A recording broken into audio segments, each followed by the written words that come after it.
Leave It to Beaver. The 6 seasons of Leave It to Beaver were flawless. Every single object was handpicked, the script was double-checked, and the performers had excellent line delivery. However, for 4 minutes and 17 seconds, something went horribly wrong. The nation's favorite expert committed an error so glaring that viewers are still debating it. If you examine this picture carefully, you will be able to see how a single obvious error altered the course of television history. A huge element of American culture, Leave It to Beaver premiered on TV on October 4, 1957. The story revolved on Theodore Beaver Cleaver, his parents Ward and June, their elder brother Wally, and the youngster himself. They were long-term residents of a fictional town named Mayfield. There were 234 episodes over the 6-year run that concluded on June 20, 1963. In every episode, Beaver was involved in some sort of mischief. Sometimes his pals were to blame, while other times it was just his natural curiosity getting the best of him. These issues could be little, like his homework being undone, or bizarre, like a billboard depicting a gigantic bowl of soup. Ultimately, Beaver would get a valuable lesson from his father Ward's conversation with him. The show stood out because it gave the kids perspectives, rather than those of the parents, the spotlight. In those days, the majority of family shows focused on the inner lives of the grown-ups.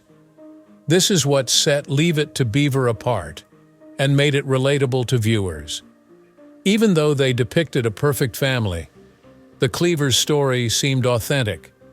A working father, a stay-at-home mother, and 2 decent children, these 3 elements came to represent the ideal American family on the program.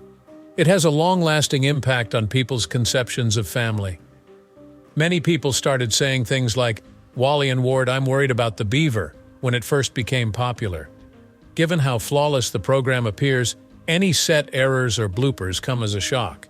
It seemed as if nothing had ever gone wrong. Everything appeared flawless. Things didn't always go according to plan, or lines were forgotten, though. That's just TV for you. It's intriguing that these errors occurred so seldom. They wanted to get it perfect the first time since retakes were so costly in the 50s and 60s when TV shows were shot on 35mm film. Because it wasn't worth it to rectify them, little faults typically remained in the episodes. Because of a single slip-up, June's kitchen calendar became a time machine. Something strange occurred in the 1963 episode titled The Poor Loser, which astute viewers spotted many years later. April 25, 1963 was the air date of the program. June stands in the kitchen at the beginning of the scene, penning dates onto her wall calendar. On the surface, everything appears to be in order, but closer inspection reveals that the calendar dates are really dated 1961 and not 1963. As an example, May 1, 1963, which fell on a Wednesday, is actually a Monday in June, just like it was in 1961. The Cleavers' calendar had magically sprung forward 2 years. What gave rise to this? One possible reason is that the prop crew of the production accidentally repurposed an old calendar. They may have left unused props behind for fear that no one would notice, given that the show has been on since 1957. The show's meticulous attention to detail makes the possibility that it was an inside joke by the writers seem implausible. In all likelihood, it was only an honest error. Because 1960s televisions lacked the crisp image quality of today's, little errors like these probably went unnoticed by most viewers. The time-traveling calendar went unnoticed until subsequent seasons were available on DVD and the internet. Leave It to Beaver has other time-related quirks as well, which is interesting. Wally and Beaver, the show's protagonists, had ages that didn't add up at various points. It was as if their erratic aging created a parallel universe where the passage of time didn't always correspond with actual events. After that, Eddie Haskell does something in Summer in Alaska that viewers will remember for years to come. To win over his buddies, Eddie, who always seems as if he knows everything, brags about his summer employment aboard an Alaskan fishing vessel. He makes a passing reference to the well-known novel 2 Years Before the Mast, but identifies Charles Dana as the author. The correct name is Richard Henry Dana Jr., not this person. Eddie further emphasizes the error by relating the book to Dana Point in California, which is appropriately named after the author. Yet, he continues to use the incorrect first name. At the precise 4 minutes and 17 seconds mark, this scene occurs in the show. Eddie asks in his characteristic arrogant manner, I wonder if you're familiar with 2 Years Before the Mast." Charles Dana wrote it. It details the life of Richard Henry Dana Jr., a sailor in the 1830s, and was published in 1840. At the time, it was both widely read and critically acclaimed. Eddie, who often aspires to appear polished and intelligent, appears wholly uncharacteristic here due to his utter misunderstanding of such a fundamental truth. The audience was taken aback because intelligence and knowledge are fundamental to Eddie's character. Fans of the program are still arguing over this gaffe. Some say it was intentional to highlight Eddie's tendency to fake his way through discussions, while others think it was just a script mistake that was overlooked during filming. One other twist is that Eddie mentions Dana Point, an actual place in the novel, and he gets it right. The fact that he manages to get the author's name wrong despite his apparent knowledge of the novel is rather amusing.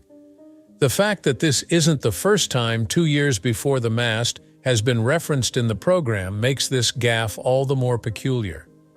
An previous episode of Season 4, Beaver's Book, 1961, appropriately references the book as it is used in a school project.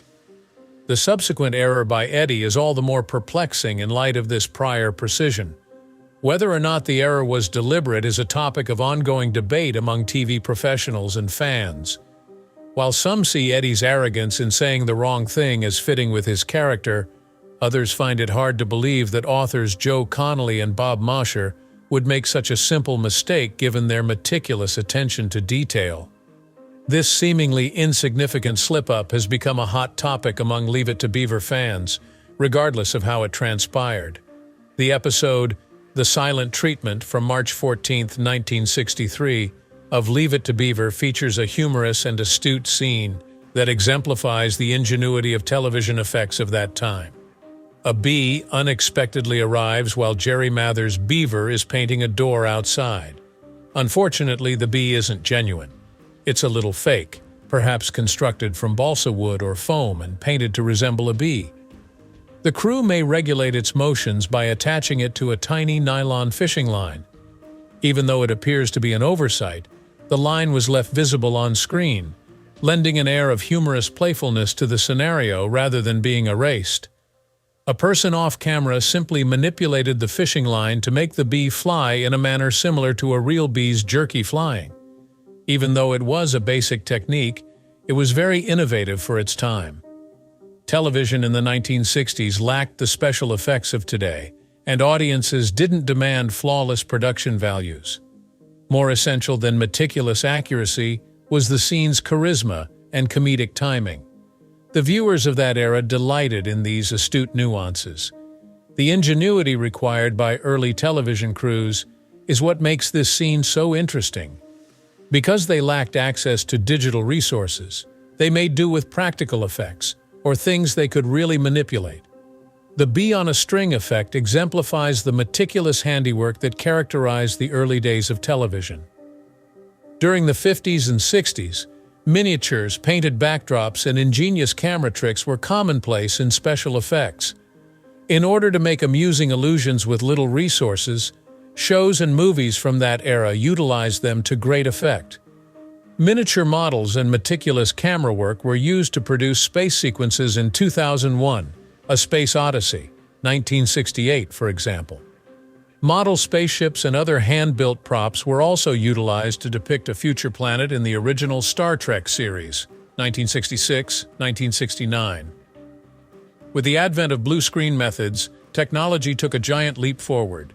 In the iconic sequence where the family flies over London in the 1964 film Mary Poppins, Disney employed this technique to blend real performers with painted surroundings. These days, most special effects are done digitally, with computer-generated imagery, CGI, used to make settings, people, and even whole planets look realistic.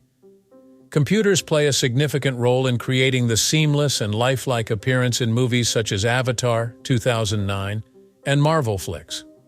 Filmmakers in the 1960s couldn't have dreamed of the possibilities afforded by today's technology.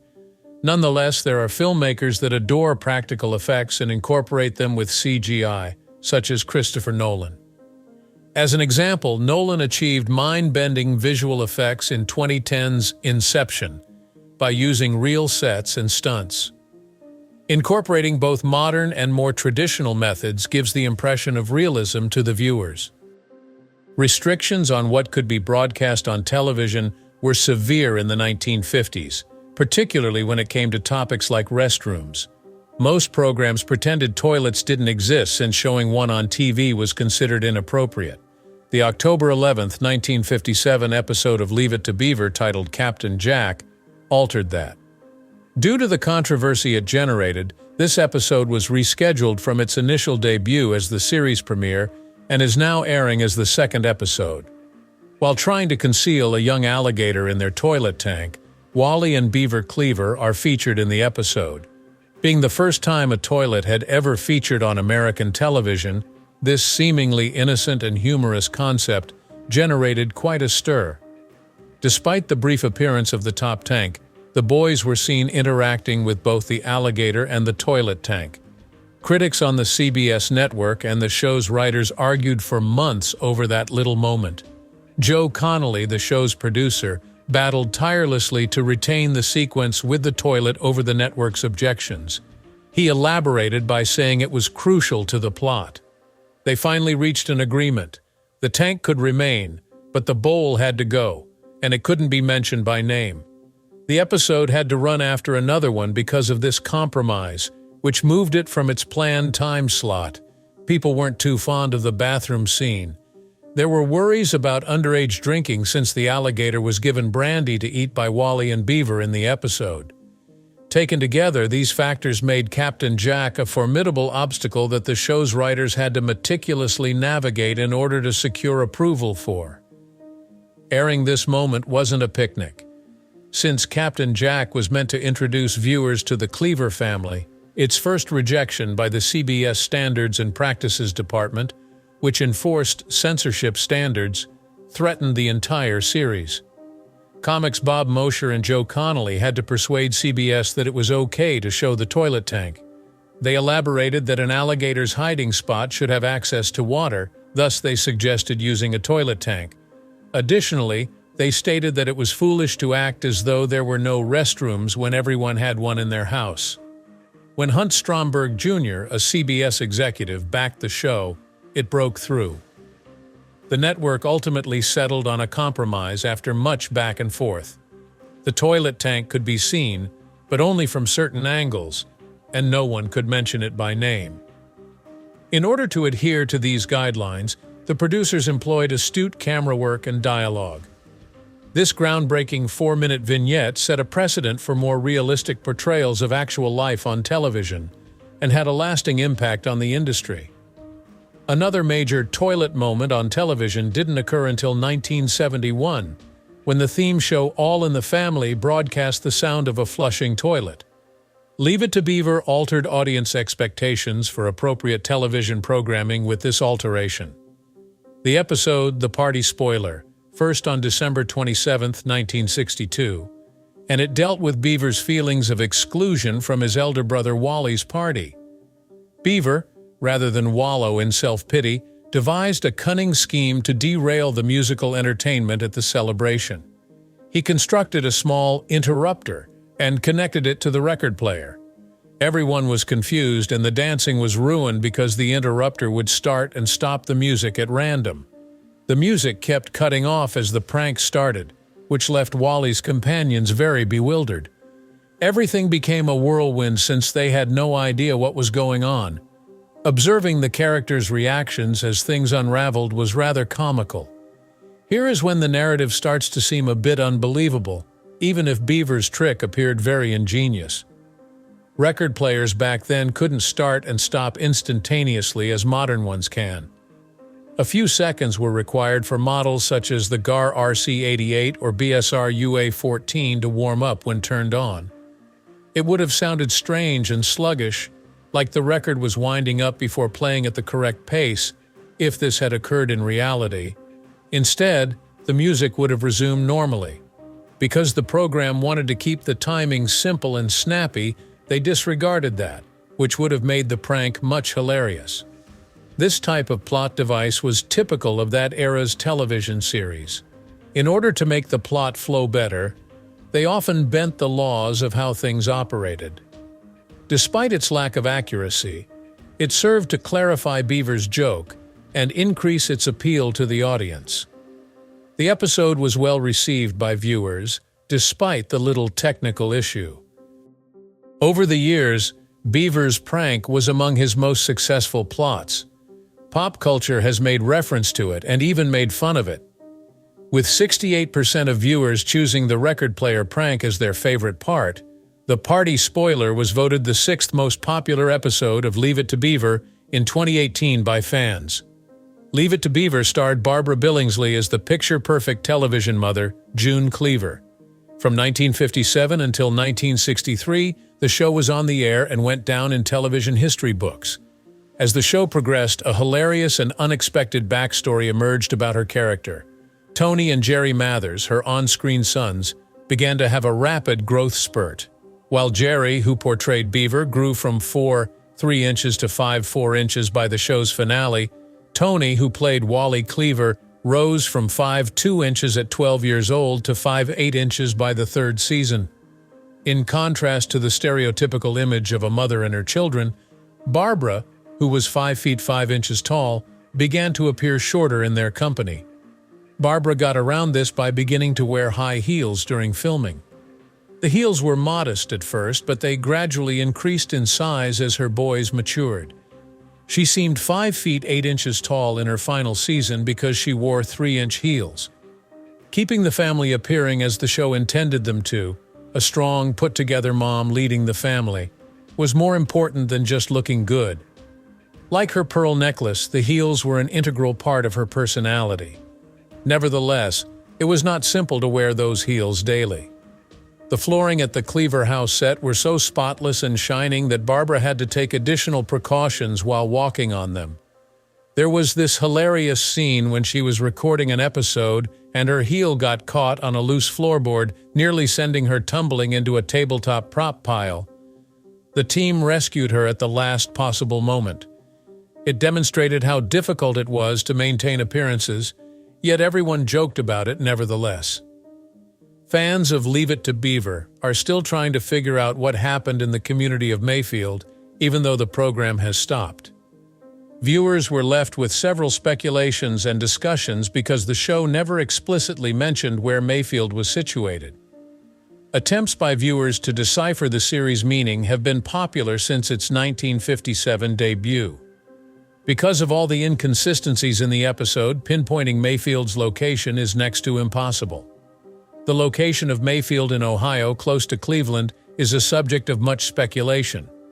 References to this concept in several episodes help propel it to fame. The real-life Cleveland suburb of Shaker Heights High School, where Ward Cleaver attended, is hailed as the school's pride in the 3rd season's Wally's Test, November 14, 1959. Another piece of information comes from the December 5, 1959 episode of Beaver's Fortune, in which Beaver and Larry Mandello stroll through the commercial section of Mayfield. Although the scenario was supposed to be set in Mayfield, viewers noted that it was actually shot in Skokie, Illinois, more precisely on Lincoln Avenue near Oakton Street. In the distance, you can see Skokie landmarks like St. Peter's Church and the First National Bank. Nonetheless, some aspects of the program do not support the Ohio idea. Eddie Haskell's employment aboard an Alaskan fishing vessel in Summer in Alaska, Season 4, June 18, 1961, suggests that Mayfield might be located close to the Pacific Ocean. Evidently, this wouldn't work for a place in Ohio, as Ward notes in another episode, The Poor Loser, Season 6, February 7, 1963, that they reside just 20 miles from the coast. These allusions to the water lend credence to the idea that Mayfield is located in or near California, the location of the show's real filming. The El Capitan Theater and clock tower structure are prominently seen in the background of Wally Buys a Car, California, January 10, 1963, as Wally and Ward drive along 3rd Street in Santa Monica. But that's not all the misunderstanding. Locations that evoke the Midwest, such as Wisconsin and Illinois, were also referenced in the episode. Crystal Falls, an actual settlement in the Upper Peninsula of Michigan, is mentioned in one episode. Living near water is also mentioned often. This might imply the ocean or the Great Lakes, depending on who you ask. Things got much more complicated when the 1997 film Leave It to Beaver threw its own spin into the mix. The address of the Cleaver family, 211 Pine Street, Mayfield, Ohio, was seen on a prop check in the film. Although this lends credence to the Ohio hypothesis, many fans still don't take it seriously, as it wasn't in the original series. Leave It to Beaver's distinctive approach to humor was one of its most endearing features. Its emphasis was on subtle, natural comedy rather than the laugh track, which was typical in sitcoms of the period. This novel method would go on to be hailed as a major factor in the show's unparalleled status in television history. Joe Connolly and Bob Mosher, the founders, knew exactly what they wanted. They thought that comedy and slapstick should take a back seat to the characters and the situations they find themselves in. A strange restriction was also in place. Lines that caused too much laughing during filming would be deleted. Wally Cleaver's actor Tony said this in an interview, adding that the script was scrubbed if a sentence caused too much laughter. Just chuckles, not belly laughter, would have sufficed. In order to maintain a lighthearted and grounded tone, the crew meticulously examined every scene. In contrast to the conventional joke-heavy comedy characters, they aimed for the Cleaver family to be kind and approachable. It was a tough call back then because laugh tracks were standard in sitcoms for the audience to follow up with when to laugh. Leave It to Beaver's creators remained true to their vision despite the fact that the show's comedic value would have been lost without them.